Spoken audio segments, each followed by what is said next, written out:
अच्छा, एक बात को ध्यान दो, एक बात पर ध्यान दो। अगर तुम उस सत्य में स्थापित नहीं हो पाए, तुम स्वयं को नहीं जान पाए, या जो व्यक्ति नहीं जान पा रहा है या जो जानने की कोशिश भी नहीं कर रहा है, उसका क्या होता है?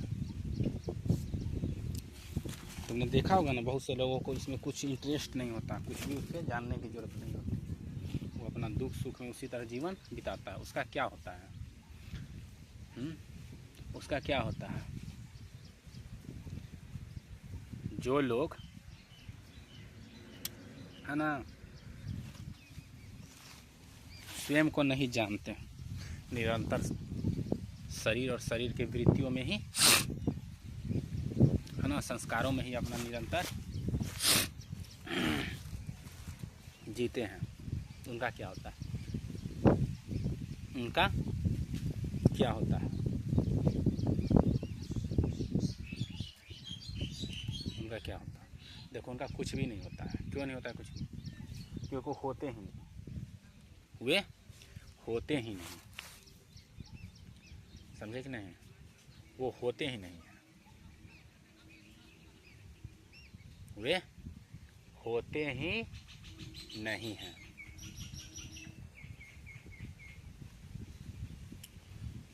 क्योंकि वो जो होते हैं ना, उस शरीर में होते हैं। किसमें होते हैं? शरीर में, इंद्रियों में, संस्कारों में। और तुम जानते हो कि ये सभी बदल जाते हैं, ये सभी मिट जाते हैं, ये सभी फालतू हैं, ख़त्म हो जाते हैं, समाप्त हो जाते हैं। तो इसीलिए वो जैसे समाप्त होता है, वे भी समाप्त हो जाते हैं, है ना? समझे कि नहीं? देखो, जैसे एक व्यक्ति है, उसको मिठाई खाना बहुत पसंद है, उसको मिठाई बहुत रस मिलता है, गया और लम्बा लम्बा जीभ निकाल कर बहुत सारा मिठाई खाया, मस्त हो गया। लेकिन जैसे जैसे समय बदलती जाएगी, उसकी मिठाई खाने की क्षमता भी समाप्त होती जाएगी। या इसी तरह तुम समझ सकते हो बहुत सारे विषयों में कि कोई आदमी है, किसी को किसी में रुचि है, किसी में किसी को रस मिलता है, और उसमें वो खूब आनंद लेता है, और उसी को अपना जीवन मानता है, और उसी में वो है, रत है।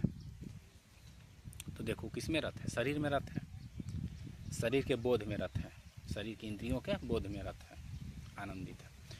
तो उसका शरीर भी नष्ट होते जा रहा है प्रत्येक क्षण, और उसका बोध भी, जो सीख रहा है, जान रहा है, जिसका स्वाद ले रहा है, वो भी नष्ट होते जा रहा है। एक समय उसका शरीर भी और उसका जो बोध हो रहा है इंद्रियों से, वो भी समाप्त हो जाएगा, तो मिट गया, वो था ही नहीं। तो ऐसे व्यक्ति का कुछ भी नहीं होता है, क्योंकि वो होते ही नहीं हैं, वो होते ही नहीं है। अच्छा, उस व्यक्ति का क्या होता है? जिसने कुछ समझा है, कुछ देखता है, जिसकी चेतना थोड़ी विकसित हो गई, उसका क्या होता है? देखो, जिसने समझ लिया है कुछ हद तक, देखो, या दो ही चीज़ होता है, एक मूर्ख होता है और एक मुक्त होता है। तो ये भी एक तरह का मूर्ख है, लेकिन ये थोड़ा देखता है कि कुछ गड़बड़ है, कुछ गड़बड़ है। तो जिसने कुछ गड़बड़ देख लिया, वो थोड़ा सावधान हो जाता है ना?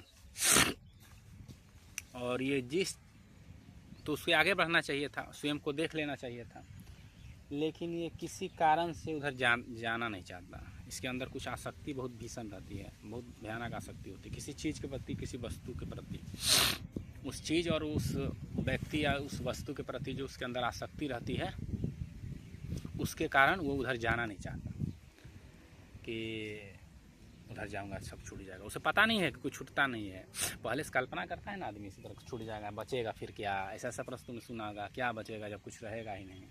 तो उसी तरह वो जाने से थोड़ा डरता है, लेकिन फिर भी उसे लग रहा है कि सामने भी जो चीज़ है उसमें कुछ है नहीं, लेकिन फिर भी जो है उसमें थोड़ा आनंद ले लूँ, ये सोचकर वो आगे बढ़ता है।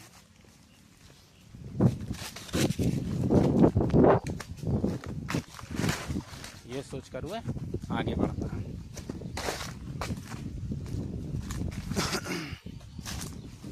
और जब ये सोचकर वो आगे बढ़ता है, छोड़ देता है उसको कुछ समय, लेकिन अंदर से देखो, वो जानता है, वो व्याकुल थोड़ा रहता है, कुछ गड़बड़ खेलना हो जाए, फिर भी डरा सा फिर भी जाता है विषय के पास, जिस विषय से वो विचलित हुआ था, चाहे स्त्री हो, चाहे पुरुष हो, चाहे वस्तु हो, कोई पदार्थ हो, कोई घर हो, कोई मंजिला, कुछ भी हो। समझे कि नहीं? तो वो उस चीज़ के लिए जाता है, और जाने के बाद वो थोड़ा सतर्क होता है, वो उतना बेवकूफ़ नहीं होता है उस भोगी की तरह, मूड की तरह नहीं होता है कि आँख बंद करके रसगुल्ला खाने चला गया। वो थोड़ा हल्का हल्का सतर्क होता है अंदर से, ठीक, और उस विषय के साथ वो रहने लगता है, ठीक, और उस विषय का आनंद लेने लगता है। लेकिन वो विषय तो है ही नहीं, वो विषय बदलेगा और समय और परिस्थितियाँ मांग करेगी कि अब छोड़ दो, तो उसे दुख होने लगता है। वो देख लेता है, जान लेता है, उसको दुख होता है कि ना माया मिलने वाली है और इस तरह रहा तो राम भी नहीं मिलेंगे। देखो, राम मिले ना माया, किसका अर्थ यही होता है, समझे कि नहीं, कि तुम जिस माया को भोग रहे हो, जिस चीज़ को तुम आनंद से हासिल कर रहे हो, वो तुम्हें मिलने वाली नहीं है, क्योंकि वो है ही नहीं, ठीक, जो तुम्हारे संस्कारों ने तुम्हें दिखाया है। वो व्यक्ति वहाँ से छलमला कर भाग जाता है, कुछ देर ट्राई करके देख लेता है, होशियार होता है ना वो, थोड़ा अंदर से मतलब डरा सा रहता है, तो वहाँ से छोड़कर वो जब भोग लेता है तो वहाँ छोड़कर फिर इधर वापस लौट जाता है। तो ऐसे व्यक्ति कभी तो संभव नहीं है, क्योंकि अंततः वो खुद में लौट कर ही आता है, उसके पास कोई विकल्प ही नहीं बचता, क्योंकि उसने खुद को उधर देख लिया है कि मैं इस पार हूँ ही नहीं, ये तो सिर्फ भ्रम है। वो व्यक्ति लौट कर आता है और फिर ज्ञान के लिए, मुक्ति के लिए प्रयत्न करता है, और उसे, है ना, सत्य की कृपा से उसे बोध भी इसका हो सकता है, हो जाता है, और वो मुक्त हो जाता है। तो ऐसे भी लोग होते हैं। तो इन विषयों में पड़े हुए लोगों का कोई अस्तित्व नहीं है, वो है ही नहीं। इनके प्रति तुम दया दिखाओ, करुणा दिखाओ, अच्छा को बुरा को, इन्हें कोई फर्क नहीं पड़ता। ये कंडीशंस हैं, संस्कारित हैं, ये ऐसे ही करते रहेंगे। हाँ, इन्हें तुम क्या कहलाता है, इनका समुदाय बहुत बड़ा है, विशाल है, इन्हें तुम कुछ अगर अपने तरीके से बुद्धि दिमाग लगाओ तो इसे तुम चला सकते हो, लेकिन इनका कुछ नहीं होने वाला है, ये है ही नहीं। इन्हें संस्कारित कर दिया गया बहुत ज़ोर शोर से, और इन्हें संस्कार तोड़ना भी आसान है, लेकिन ये घोर निद्रा में है, ये जागना नहीं चाहते।